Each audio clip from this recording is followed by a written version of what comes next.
internal. 12, 11, 10, 9. Ignition sequence start. 6, 5, 4, 3, 2, 1, 0. All engine running. Liftoff. We have a liftoff. 32 minutes past the hour. Liftoff on Apollo 11. Tower cleared. We got a roll program. Neil Armstrong reporting the roll and pitch program, which puts Apollo 11 on a proper heading. Born on his grandparents' farm in Ohio in 1930, when air travel was still in its infancy, and space travel was the stuff of science fiction. But Armstrong says he had the same dream over and over again. He was hovering above the ground by holding his breath. Armstrong took his first airplane ride when a Ford Trimotor, a plane called the Tin Goose, came to the local airfield. The bug had taken hold. As a teenager, he began taking flying lessons even before getting his driver's license. Armstrong pursued his passion and earned a degree in aeronautical engineering. He joined the military during the Korean War and flew 78 combat missions in Navy Panther jets.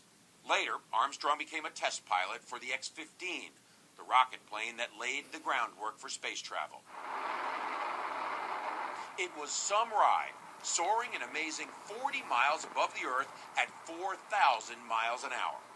And then, in 1961, during the height of the Cold War, in the midst of the space race with the Soviet Union, President John Kennedy made a dramatic challenge.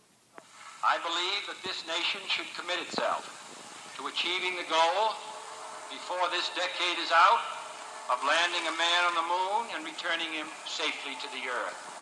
The next year, Armstrong joined the enormous undertaking and became an astronaut. 4 years later, he made his first journey into space as commander of the Gemini 8 mission, which nearly ended in disaster. Armstrong kept his cool and brought the spacecraft home safely after a thruster rocket malfunction. The next he and astronauts Buzz Aldrin and Michael Collins blasted off in Apollo 11 on a journey of nearly 250,000 miles, a journey into history. It took them 4 days to reach their destination. The world watched and waited as the lunar module, Eagle, separated from the command module and began its descent. Then came the words from Armstrong. Tranquility Base here. The Eagle has landed. About 6.5 hours later, at 10:56 p.m. Eastern Time on July 20th, 1969, Neil Armstrong became the first person to set foot on the moon. That's one small step for man, one giant leap for mankind. He was followed by Aldrin.